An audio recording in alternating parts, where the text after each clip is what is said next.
স্বামী, আমি তোকে উচ্চাঙ্গ সঙ্গীত শিখালাম, আর সেই সঙ্গীতে তুই মহাপ্রভুর প্রেম ঢেলে দিলি। বৈষ্ণব জগতে তোর কীর্তনের রসাস্বাদন আজীবন জয়যুক্ত হোক, এই আমি আশীর্বাদ করি।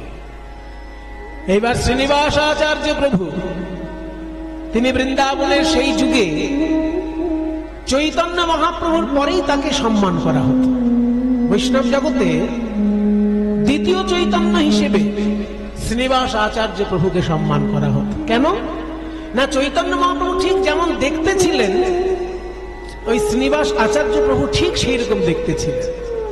কাজেই যারা চৈতন্য বিরহে হাহুতাশ করছিলেন, যেমন গদাধর, তারপরে যেমন রূপ গোস্বামী, সনাতন গোস্বামী, এরা যারা যারা গৌরাঙ্গের বিরহ একেবারে অসহ্য হয়ে উঠেছিল যাদের কাছে, তারা শ্রীনিবাস আচার্যকে দেখে একটু তৃপ্তি পেয়েছিলেন।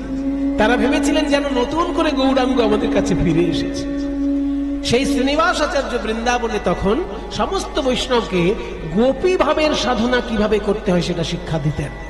গোপী ভাবের সাধনা তিনি নরোত্তমকেও ডেকে বললেন, শোন নরোত্তম, গোপী ভাবের সাধনা করতে গেলে খুব গোপন একটা উপদেশ তোমায় দিচ্ছি। আগে তোমাকে ভাবতে হবে যে আমি কিন্তু পুরুষ নই, কারণ ভেতরে পুরুষ ভাবনা থাকলে সে গোপী ভাবে ডুবতে পারবে না। আগে তোমাকে ভুলতে হবে তুমি একজন রাজপুত্র। দ্বিতীয়ত তোমাকে ভুলতে হবে তুমি একটি পুরুষ। তুমি নিজেকে সবসময় রাধারানীর চরণের দাসী ভাববে, তবে তোমার দ্বারা গোপী ভাব সম্ভব। রাধারানীর চরণের দাসী ভেবে তুমি ধ্যান করবে। ধ্যানের মধ্যে দেখবে ভুরুর মাঝখানে আলো দেখতে পাচ্ছ কিনা, আলোর মধ্যে দেখবে কুঞ্জবন দেখতে পাচ্ছ কিনা, তার মধ্যে দেখবে রাধা কৃষ্ণ দেখতে পাচ্ছ কিনা, তবে জানবে তোমার গোপী ভাবের সাধনাটা ঠিক হচ্ছে। তাহলে আমি কি সেবা করব গুরুদেব? যদি দেখতে পাও হৃদয় মাঝে ধ্যান করে, যদি দেখতে পাও কুঞ্জবনের মধ্যে রাধা কৃষ্ণ কথা বলছেন, এই পর্যন্ত যদি তোমার ধ্যান সার্থক হয়, তাহলে তুমি কুঞ্জের বাইরে আবার নিজেকেও দেখবে। দেখবে বৃন্দাবনের একটি নারী রূপে, বৃন্দাবনের এক কিশোরী গোপী রূপে নিজেকে দেখবে। দুধ গরম করে সেই গরম দুধটা তুমি রাধা কৃষ্ণকে পান করাবে, এইটাই তোমার সেবা। না, ধ্যান করো। নরোত্তম ধ্যানের মধ্যে ডুবে গেলেন।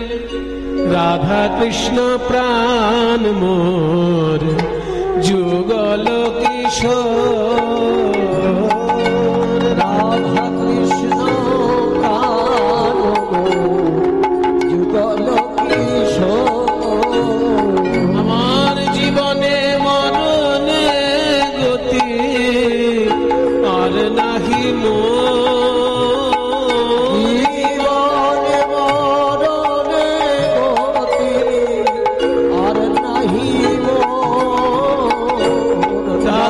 কৃষ্ণ প্রাণ মোর যুগল কিশোর, রাধা কৃষ্ণ প্রাণ মোর যুগল কিশোর। যমুনার তীরে গেলি কদম্বের বনে, যমুনার তীরে গেলি কদম্বের বনে, রতন বেগীর পরে বসাব দুইজনে, ললিতা বিশাখা আদি সখীগণ সঙ্গে, ললিতা বিশাখা আদি সখী সঙ্গে, আজ্ঞায় করিব সেবা চরণার বৃন্দে, আজ্ঞায় করিব সেবা চরণার বৃন্দে, রাধা কৃষ্ণ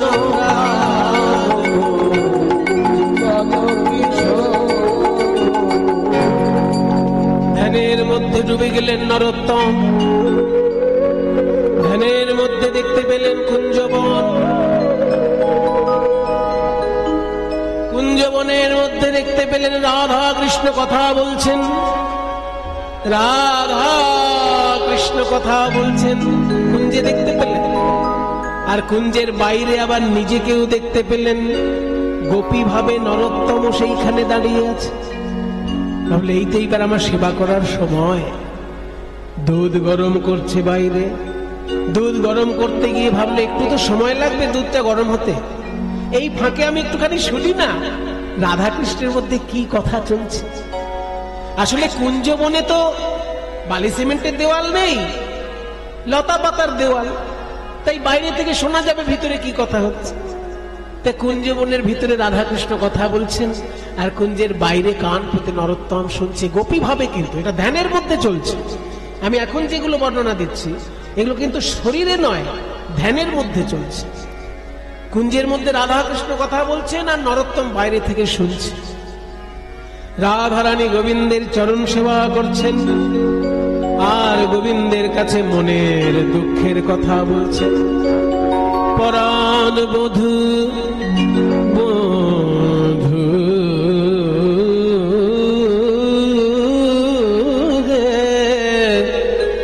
বধূ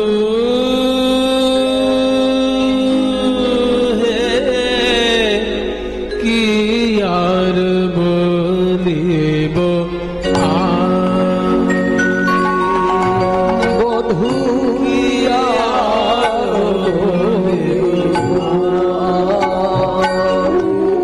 আমার জীবনে মরণে জন্মে জন্মে প্রাণনাথ হইয়া তুমি কি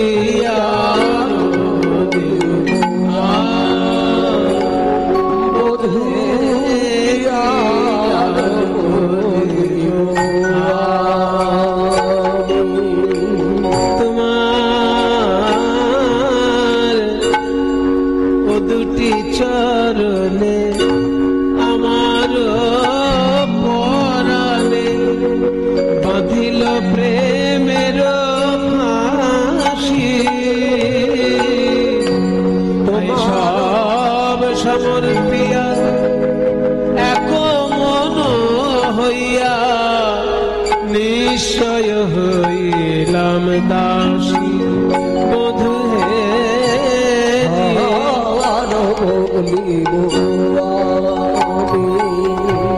এখন না ঠেলহ ছলে অবলায় অখলে যে হয় উচিত তোরে। আমি ভাবিয়া দেখিনু প্রাণনাথ বিনে গতি যে নাহি কোমল, গতি যে নাহি। নরোত্তম কান পেতে যত শুনছে বিভোর হয়ে যাচ্ছে রাধারানীর কথায়। তুমি বিভোর হয়ে যাচ্ছে এই রাধারানী কি বলছেন গোবিন্দ চরণে।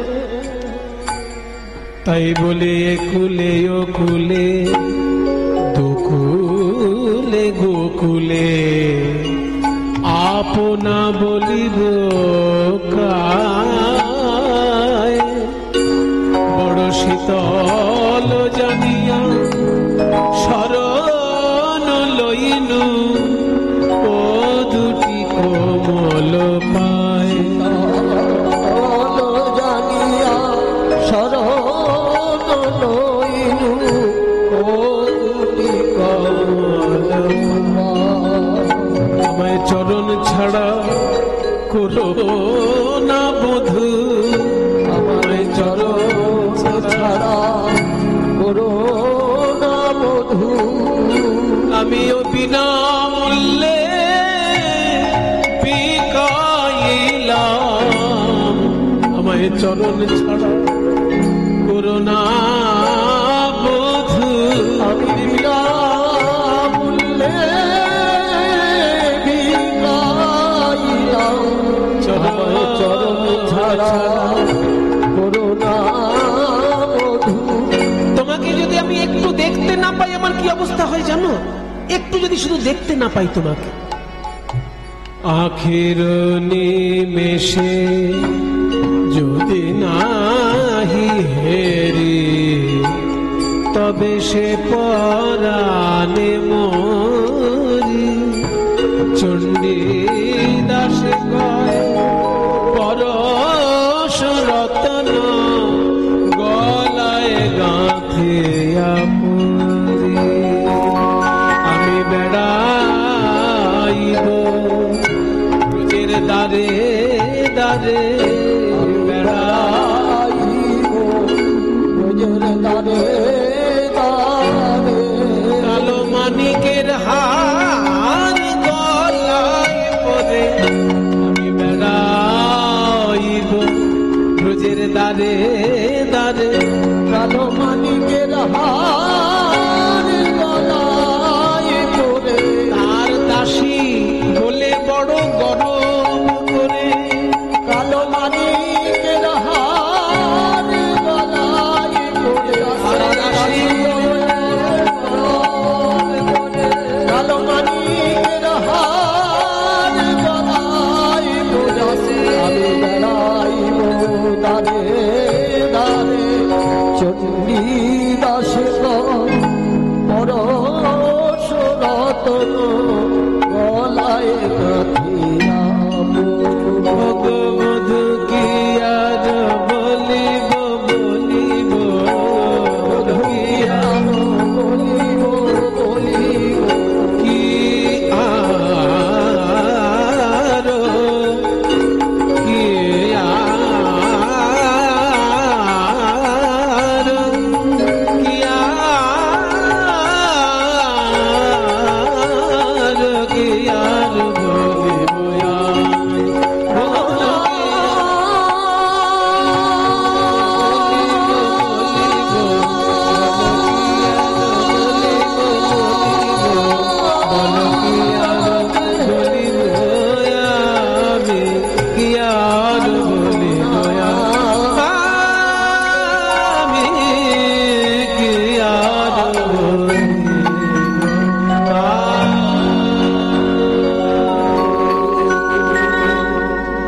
এইভাবে যখন আত্মনিবেদন করছেন রাধারানী, সব শুনছেন নরোত্তম বাইরে থেকে।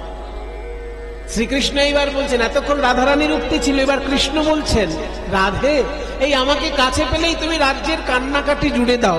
বলো একটুখানি সময় আমি তোমার হাসি মুখটা দেখবো বলে আসি, আর আমাকে দেখলেই তোমার শুধু কান্না পায়। দেখি দেখি একটুখানি মুচকি হেসে আমার দিকে তাকাও দেখি রাধে, একটু দেখো আমার দিকে, হাসি মুখ চাহ মুখ তুলি রাই, চাহ মুখ তুলি, তোমার নয়ন নাচনে নাচে হিয়ার পুতলি রাধে বিনোদিনী। চাহ মুখ তুলি রায়, চাহ মুখ তুলি, নয়ন নাচনে নাচে হিয়ার পুতলি রাধে বিনোদিনী। রূপ যৌবন বিলাসে, রূপ যৌবন তোমার হৃদয়ে আগুলি, কোন বিধি গড়েছিল তোমায় প্রেমের পুতলি রাধে বিনোদিনী। কোন বিধি করেছিল তোমায় প্রেমের পুতুলি রাধে বিনোদিনী। রূপ যৌবন তোমার হৃদয়ে আগুলি, এত রূপ যৌবনের অধিকারিণী হয়ে এরকম কাঁদছো কেন? এবার আমার দিকে দেখো, এত ধনী ধনী যে সেখানে কৃপ, এত ধনে ধরি যে সেখানে কি পাওয়ার। আচ্ছা রাধে একটা কাজ কর, আমার এই বাঁশিটা আমি তোমায় দিয়ে দিচ্ছি, একটুখানি হাসো।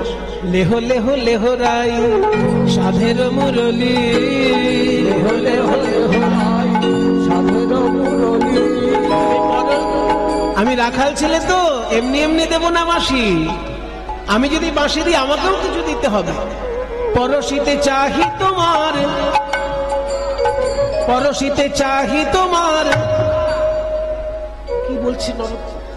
পরশিতে চাহি তোমার চরণের ধুলি রাধে বিনোদিনী। পরশিতে চাহি তোমার চরণের ধুলি রাধে বিনোদিনী। এত সুন্দর পদটি যিনি লিখেছেন তিনি আবার চণ্ডীদাসেরই ভাব শিষ্য। আগের পদটা যেমন চণ্ডীদাসের ছিল, এই পদটি আবার যিনি লিখেছেন জ্ঞানদাস, তিনি ওই চণ্ডীদাসেরই ভাব শিষ্য। এদের জন্ম প্রায় 200-300 বছর পার্থক্যে, কিন্তু ভাবের দিক দিয়ে দুজনে গুরু শিষ্য।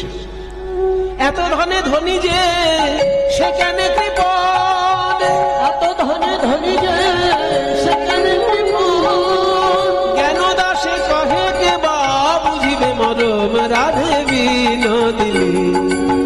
জ্ঞানদাসে কহে কে বা বুঝিবে মরম রাধে বিনোদিনী।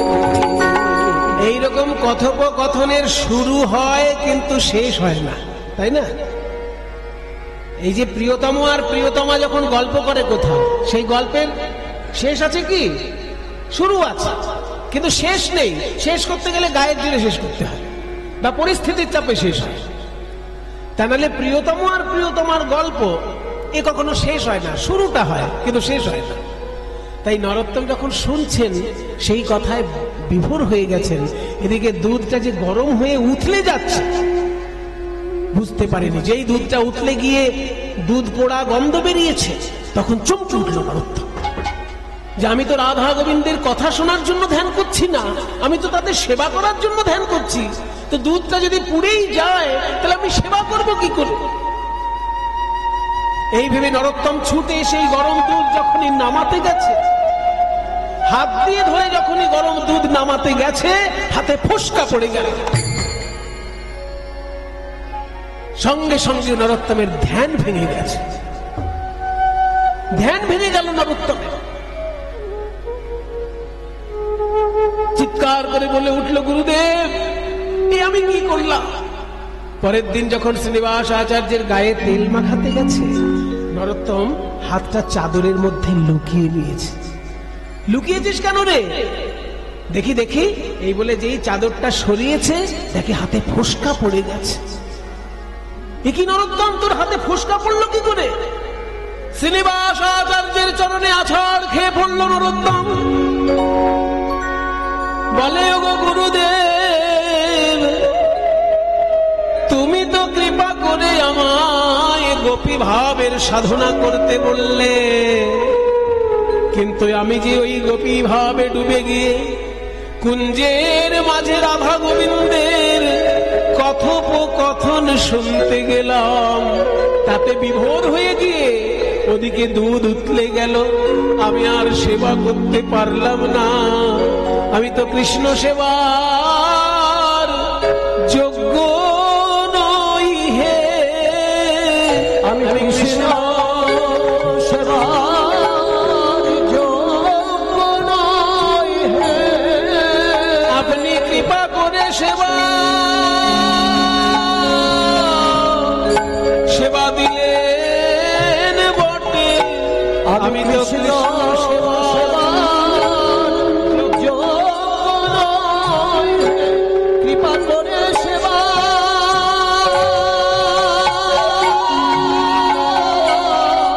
দিলেন বটে, আমি কৃষ্ণ সেবার যোগ্য নই হে।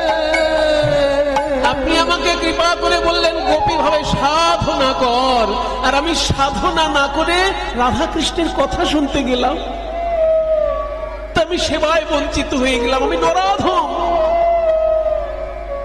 শ্রীনিবাস আচার্য বললেন, ওরে নরোত্তম, তুই সত্যিকারের নরোত্তম, নরাধম কেন হবি? আমি তো কত শিষ্যকেই বলেছি গোপী ভাবে ডুবে গিয়ে ধ্যান করো, কজন পেরেছে তোর মতন গোপী ভাবে ডুবে গিয়ে সত্যি সত্যি রাধা কৃষ্ণের কথা শুনতে? তুই সাধনায় সিদ্ধি লাভ করেছিস, ওই জন্য আজ থেকে বৈষ্ণব জগৎ তোকে আমি একটা উপাধি দিচ্ছি, তোর নাম হবে ঠাকুর মহাশয়। ওই জন্য বৈষ্ণব জগতে ঠাকুর মহাশয় বলতে একজনকেই বোঝায়, সেটা হচ্ছে নরোত্তম দাস ঠাকুর মহাশয়। কারণ গোপী ভাবে তুই সিদ্ধি লাভ করেছিস। এইবার তুই বাংলায় ফিরে যা। যখন বাংলায় এলো নরোত্তম, হাজার হাজার মানুষ তার কাছে দীক্ষা নিতে লাগলো, এমনকি ব্রাহ্মণরাও তার কাছে দীক্ষা নিতে লাগলো। তিনি নিজে ব্রাহ্মণ নয়, কিন্তু অনেক ব্রাহ্মণ ভক্ত তার শরণাপন্ন হয়েছিল। ওদিকে নরোত্তম যখন ধ্যানে ডুবে যেতেন, একদিন দুদিন তিন দিনও ধ্যান ভাঙত ভাঙতো না, এমনও দিন হয়েছে। একবার এমন হলো 7 দিন ধরে ধ্যান করছেন, ধ্যান ভাঙছে না। তখন দুষ্ট লোকেরা অপপ্রচার করলো, বেটা নরোত্তম নিজে ব্রাহ্মণ না হয়ে ব্রাহ্মণদের ধরে ধরে দীক্ষা দিয়েছে, সেই পাপে বেটা কথা বন্ধ হয়ে মারা গেছে। আর শিষ্যরা বলে বেড়াচ্ছে গুরুদেব আমার ধ্যানে মগ্ন। শিগগিরই ওই নরোত্তমের দেহকে নিয়ে চিতায় তুলে দাও, তা নাহলে ওই পচে গলে রোগ ব্যাধি ছড়াবে ওই নরোত্তমের দেহ। এই কথা শুনে যখন নরোত্তমকে চিতায় তুলে দিয়েছে, যারা ব্রাহ্মণ শিষ্য তারা সকলে এসে নরোত্তমের চরণে শরণাপন্ন হল। গুরুদেব আপনি গভীর ধ্যানে মগ্ন, আর এই দুষ্ট লোকেরা প্রচার করছে আপনার নাকি কথা বন্ধ হয়ে মারা গেছে। আপনি তাড়াতাড়ি ধ্যান থেকে ফিরে আসুন, নইলে আমাদের যে মুখ রক্ষা হবে না সমাজ। যখনই শিষ্যদের চোখের জল নরোত্তমের পায়ে পড়ল, 7 দিন পর নরোত্তমের ধ্যান ভাঙল চিতার উপরে। নরোত্তম উঠে বসলেন। 7 দিন পর তার মুখ থেকে কথা বেরোলো। যেসব দুষ্ট লোক অপপ্রচার করছিল তারা সবাই এসে নরোত্তমের চরণে ক্ষমা চেয়ে তার কাছে আশ্রয় গ্রহণ করল। নরোত্তম গান গাইছেন চিতার আসনে বসে, কবে আমার গৌরাঙ্গ বলিতে হবে পুলক শরীর, কবে আমার গৌরাঙ্গ বলিতে হবে পুলক শরীর, কবে আমার হরি হরি বলিতে নয়নে ববে, কবে আমার হরি হরি বলিতে নয়নে ববে, কবে আমার হরি হরি বলিতে নয়নে ববে, হরি হরি বলিতে নয়নে ববে। বলো আর কবে নিতাই চাঁদ করুণা করিবে, আর কবে নিতাই চাঁদ করুণা করিবে, ওই সংসার বাসনা মোর কবে তুচ্ছ হবে, ওই সংসার বাসনা মোর কবে তুচ্ছ হবে, আমার সেই শুভ দিন কবে হবে, সেই শুভ দিন কবে হবে, সেই শুভ দিন কবে হবে, সেই শুভ দিন কবে হবে, যেদিন গৌর বলতেই পুলক হবে, সেই শুভ দিন কবে হবে, গৌর বলতে পুলক হবে, সেই শুভ দিন কবে হবে, যেদিন গৌর বলতেই পুলক হবে, আর হরি বলতেই নয়ন ঝরবে, গৌর বলতে পুলক হবে, হরি বলতে নয়ন ঝরবে, গৌর বলতে পুলক হবে, হরি বলতে নয়ন ঝরবে, গৌর বলতে পুলক হবে, হরি বলতে নয়ন ঝরবে, গৌর বলতে পুলক হবে, হরি বলতে নয়ন ঝরবে, আমার সেই শুভ দিন কবে হবে, হরি হরি বলিতে নয়নে হবে। দুষ্ট লোকেরা সবাই এসে নরোত্তমের চরণে শরণাপন্ন হলো, যে এত বড় সাধক আমাদের মধ্যে বিরাজ করছেন, আমরা তাকে চিনতেই পারলাম না। 7 দিন ধরে তিনি গভীর ধ্যানে মগ্ন, আর আমরা অপপ্রচার করছি মারা গেছে। সবাই শরণাপন্ন হলো। নরোত্তম দাস বলছে, হে ভক্তগণ, এই শরীর তো বেশি দিন থাকবে না, কারণ যখন জাতস্যহি ধ্রুবং জন্ম, তাই না, জাতস্যহি ধ্রুবং মৃত্যু, ধ্রুবং জন্ম মৃতস্য। এই দেহ যখন জন্মগ্রহণ করেছে তাকে মরতেই হবে। তা সত্যিই যেদিন আমার দেহ থেকে প্রাণ বাইরে যাবে, সেদিন যেন আমার দেহটাকে তোমরা পুড়িয়ে দিও না। কি করব গুরুদেব? এই পদ্মা নদীর জলে আমি গৌরাঙ্গ মহাপ্রভুর প্রেম লাভ করেছি, তাই আমার মৃত্যুর পর আমার এই দেহটা পদ্মা নদীর জলেই যেন ভাসিয়ে দিও। গঙ্গা জলে ভাসিয়ে দেবে, সেখান থেকেই পদ্মা নদীর জলে ভেসে যাবে আমার এই দেহ। তাহলে কি হবে? যে মায়ের কাছে আমি প্রেম পেয়েছি সেই মায়ের কোলেই আমি শরণ নেব। তাই আপনারা যখন মুর্শিদাবাদ বেড়াতে যাবেন, এখনো সেই জায়গাটি আছে, যে ঘাটে নরোত্তম দাসের দেহটি গঙ্গার জলে এবং পদ্মার জলে ভাসিয়ে দেওয়া হয়েছিল, সেই জায়গাটি এখনো আছে। সেই জায়গাটির নাম বলা হয় গাম্ভিলা ঘাট, জিয়াগঞ্জ। বহরমপুরের থেকে হাজারদুয়ারি আছে না, গঙ্গা গঙ্গার ধারেই হাজারদুয়ারি, ওই হাজারদুয়ারি আরেকটু পেরিয়ে যেতে হবে। হাজারদুয়ারি পেরিয়ে গেলেই জিয়াগঞ্জ পড়ে। সেইখানেই এই তীর্থটি আছে যেখানে নরোত্তমের দেহ জলে ভাসিয়ে দেওয়া হয়েছিল। আর যখন গঙ্গা জলে ভাসিয়ে দেওয়া হলো তখন কি দেখা গেল জানেন? এই নরোত্তমের দেহটা দুধ হয়ে বিলীন হয়ে গেল গঙ্গা জলে। পচে গলে যায়নি, দুধ হয়ে বিলীন হয়ে গেল। কেন দুধ হবে না? স্বয়ং চৈতন্য মহাপ্রভু যাকে কোলে বসিয়ে দুগ্ধ পান করিয়েছেন তার দেহটা তো দিব্য দেহ হয়ে আছে। মানুষের সাধারণ দেহের সঙ্গে সেটাকে তুলনা করলে চলবে না। সে দেহ তো দিব্য দেহ, তাই সেই দেহটা দুধ হয়ে বিলীন হয়ে গেছিল।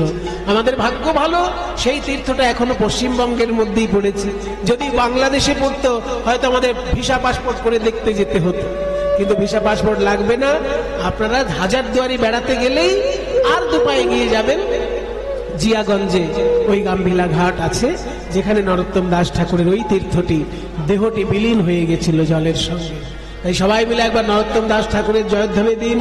বলুন কীর্তনাচার্য বৈষ্ণবাচার্য নরোত্তম দাস ঠাকুর কি, নরোত্তম দাস ঠাকুর কি, নরোত্তম দাস ঠাকুর কি। বিষয় ছাড়িয়া কবে শুদ্ধ হবে মন, বিষয় ছাড়িয়া কবে শুদ্ধ হবে আর কবে হবে হেরব সেই মধুর বৃন্দাবন, আর কবে হবে হেরাব সেই মধুর বৃন্দাবন। রঘুনাথ পদে মোরয়া গতি, রঘুনাথ পদে মোরয়া গতি। আর কবে হবে হেরব সেই যুগল মূরতি, আর কবে হবে হেরাব সেই যুগল কীর্তি। শ্রী রূপ রঘুনাথ পদে রঘু মোরয়া, রঘুনাথ পদে রঘু মোরা। এই প্রার্থনা করো এ সদা নরোত্তম দাস, এই প্রার্থনা করে সদা নরোত্তম দাস। আমি আর কিছু চাই না, আর কিছু চাই না, আর কিছু চাই না। আর কিছু চাই না। রূপ রঘুনাথের পদে আর কিছু চাই না। রঘুনাথের পদে আর কিছু চাই না। যেন জন্মে জন্মে মতি থাকে, আর যেন জন্মে জন্মে মতি থাকে, আর কিছু চাই না। যেন জন্মে জন্মে মতি থাকে, আর কিছু চাই না। জন্মে জন্মে মতি থাকে, আর কিছু চাই না। যেন জন্মে জন্মে মতি থাকে,